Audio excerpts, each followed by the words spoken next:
సమాచారం మా రిపోర్టర్ స్వామి లైవ్ లో అందిస్తారు. స్వామి చెప్పండి, ప్రస్తుతం స్పీకర్ గా పోచారం పేరు వినిపిస్తున్నట్లు తెలుస్తుంది. మరి దీనికి సంబంధించిన అప్డేట్స్ ఏ విధంగా ఉన్నాయి? స్రవంతి, తెలంగాణ రెండో అసెంబ్లీ తొలి సమావేశాలు ఈ రోజు నుంచి ప్రారంభం కాబోతున్నాయి. రెండోసారి తెలంగాణలో అధికారాన్ని చేజించుకున్న టీఆర్ఎస్ పార్టీ ఈరోజు ఆ పార్టీ ఎమ్మెల్యేలు అందరూ కూడా అన్ని పార్టీ నేతలంతా కూడా ఈరోజు అసెంబ్లీలో ఎమ్మెల్యేగా ప్రమాణం చేయబోతున్నారు. ఉదయం 11:05 అసెంబ్లీ ప్రారంభం కాబోతుంది. అంతకుముందే ఎమ్మెల్యేలంతా కూడా ముఖ్యమంత్రితో సహా ఎమ్మెల్యేలు అందరూ కూడా గన్ పార్క్ వెళ్ళి అమరవీరులకు నివాళులు అర్పించి అక్కడి నుంచి నేరుగా అసెంబ్లీ చేరుకుంటారు. ఆ తర్వాత ప్రోటం స్పీకర్ ముంతాజ్ అహ్మద్ ఖాన్ తొలుత సీఎం కేసీఆర్ ద్వారా, ఆ తర్వాత ఇద్దరు మహిళా ఎమ్మెల్యేల ద్వారా ప్రమాణం చేయించిన తర్వాత వరుసగా ఒక్కొక్కరు కూడా వారి వారి అల్ఫాబెటికల్ ఆర్డర్లో కూడా ఎమ్మెల్యేలంతా కూడా ప్రమాణం చేస్తారు. ఈరోజు ముంతాజ్ అహ్మద్ ఖాన్ ప్రోటెం స్పీకర్ ఉన్న కారణంగా నేను రాలేకపోతున్నానని చెప్పేసి కూడా ఇప్పటికే రాజా సింగ్ ప్రకటించారు. బీజేపీ ఏకైక ఎమ్మెల్యే. మిగతా వారంతా కూడా ఈరోజు ప్రమాణం చేసే అవకాశం ఉంది. అనంతరం ఆ స్పీకర్ ఎన్నికకు సంబంధించి స్పీకరు డిప్యూటీ స్పీకర్ ఎన్నికకు సంబంధించి ఈరోజు అసెంబ్లీలో నోటిఫికేషన్ రానుంది. ఎవరెవరు ఈ పదవికి నామినేట్ చేయబోతున్నారని చెప్పేసి కూడా పార్టీ వర్గాల్లో ఒక ఉత్కంఠ నెలకొంది.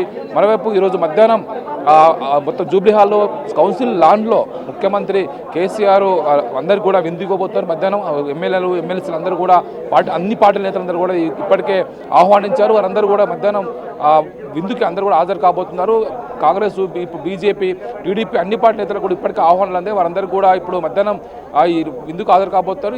ఈసారి తెలంగాణ అసెంబ్లీలో దాదాపు 90 మంది వరకు కూడా టీఆర్ఎస్కు బలం చేకూరింది. స్పీకర్ ఎన్నికకు సంబంధించి కూడా అంత ఏకగ్రీవం చేయాలని చెప్పేసి కూడా ముఖ్యమంత్రి కేసీఆర్ అన్ని పార్టీల అభ్యర్థులను ఈ నేతలను ఇప్పటికే కోరారు. నిన్న ఉత్తమ్ కుమార్ రెడ్డికి ఇటు టీడీపీ నేతలకు ఇటు బీజేపీ నేతలకు కూడా ఏకగ్రీవానికి సహకరించాలి. ఎవరు కూడా అంటే నామినేషన్ సంబంధించి కూడా అన్ని ఏకగ్రీవం అయితే ప్రశాంతంగా ఉంటుందని చెప్పేసి కూడా భావించే వారికి ఫోన్ చేసినట్టు తెలుస్తుంది. మిగతా పార్టీలను కూడా అందరూ ఏకమించినట్టు కూడా ఒక పీసీసీ అధ్యక్షుడు ఉత్తమ్ కుమార్ రెడ్డి ఈరోజు మేము చర్చించుకొని చెప్తామని చెప్పి తెలిసినట్టుగా తెలుస్తుంది. అయితే ప్రధానంగా ఈ 4 రోజుల పార్టీ సమావేశాలు జరగనున్నాయి. ఈ రోజు తొలి సమావేశంలో ప్రధానంగా ఎమ్మెల్యేల మొత్తం ప్రమాణం, ఆ తర్వాత మధ్యాహ్నం లంచ్ విందు, ఆ తర్వాత స్పీకర్ నామినేషన్ సంబంధించిన వ్యవహారం కొనసాగుతుంది. రేపు ప్రధానంగా స్పీకర్ ఎన్నిక సంబంధించిన కార్యక్రమం కూడా కొనసాగుతుంది. ఆ తర్వాత 19వ తేదీన 2 ఉభయ సభలను ఉద్దేశించి గవర్నర్ ఇటు శాసనసభలు శాసనమండలి సభను ఉద్దేశించి గవర్నర్ ప్రసంగం ఉంటుంది.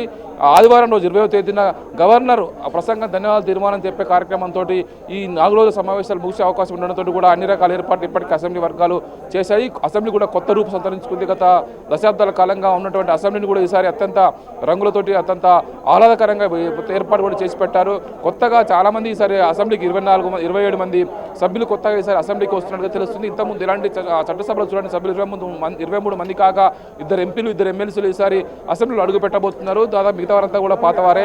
చాలామంది కూడా ఈసారి కొత్త వారికి కూడా ప్రత్యేక సెషన్ ద్వారా వారికి కూడా ట్రైనింగ్ ఇవ్వాలని చెప్పేసి ముఖ్యమంత్రి భావిస్తున్నట్టుగా తెలుస్తుంది. దీంతో అసెంబ్లీలో కొత్తగా అడుగు పెడుతున్న వారందరూ కూడా వారి వారి నియోజకవర్గాల సంబంధించిన అంశాలు కానీ ప్రజా సమస్యలు కానీ అసెంబ్లీలో ఎలుగెత్తడం కోసం వారంతా కూడా ఉవ్విళ్ళు ఊరుతున్నారు. ముఖ్యమంత్రి కేసీఆర్ అయితే ఈసారి అసెంబ్లీ స్పీకర్గా ఎవరు ఉంటారన్న దానిపైన అత్యంత హాట్ టాపిక్గా చర్చ కొనసాగుతుంది. ఎవరెవరి పేర్లు సూచిస్తారని చెప్పేసి కూడా ఇప్పటికే పార్టీ వర్గాలు చర్చ కొనసాగుతుంది. సీనియర్లో ఎవరినో ఒకరిని ఇప్పటికే ముఖ్యమంత్రి సెలెక్ట్ చేసుకున్నారు. ఈరోజు మధ్యాహ్నం స్పీకర్ ఎన్నికకు నామినేషన్ షెడ్యూల్ విడుదలైన తర్వాత వెంటనే ఆ పేరు బయటకు వస్తుంది. ఏకగ్రీవం కోసం అందరూ ప్రయత్నం చేయాలని చెప్పేసి ముఖ్యమంత్రి సూచించిన నేపథ్యంలో, అందరినీ కోరిన నేపథ్యంలో ఎవరి పేరును పార్టీ వర్గాల ద్వారా బయటకు వస్తుందని చెప్పేసి కూడా అందరూ ఆసక్తిగా ఎదురు చూస్తున్నారు. ఈ 4 రోజుల సమావేశంలో తెలంగాణలో రెండోసారి అధికారాన్ని చేజించుకున్నటువంటి టీఆర్ఎస్ పార్టీ ఈసారి గత వచ్చే 5 ఏళ్లలో ఏ కార్యక్రమాలు చేపట్టాలని చెప్పేసి కూడా ఈసారి గవర్నర్ ప్రసంగం ద్వారా ప్రజలకు తెలియజేయబోతుంది. తమ ప్రాధాన్యంలో ఏంటి, ఈ 5 ఏళ్లలో ఎన్నికలు ఇచ్చిన హామీలు ఏ విధంగా నెరవేర్చబోతున్నాము, ఇలాంటి ప్రధాన కార్యక్రమాలు తీసుకోబోతున్నాము. ఇప్పటికే ఇచ్చిన హామీలు ఏవైతే కొనసాగుతున్నాయో వాటిని కొనసాగింపు చేస్తూనే కొత్త ప్రోగ్రామ్స్ చేపట్టబోతున్నాము. రాష్ట్రంలో మరింత అభివృద్ధి దిశగా దూసుకెళ్లాలంటే ఇలాంటి చర్యలు తీసుకోవటానికి కూడా ఈసారి గవర్నర్ ప్రసంగం ద్వారా చెప్పించబోతున్నారు. దీంతో ఈ 4 రోజుల సమావేశాల నుంచి ఖచ్చితంగా ఈ సమావేశాలు అత్యంత కీలకంగా మారనున్నాయి. ఆ తర్వాత వరుసగా ముఖ్యమంత్రి కేసీఆర్ ఎర్రవల్లిలో తన వ్యవసాయ క్షేత్రంలో యాగం తలపెట్టడంతో కూడా ఈ 4 రోజులు మాత్రమే అసెంబ్లీ సమావేశాలు కొనసాగే అవకాశం ఉన్నట్టుగా తెలుస్తున్నది. Sravanthi. Right Swamy, thank you.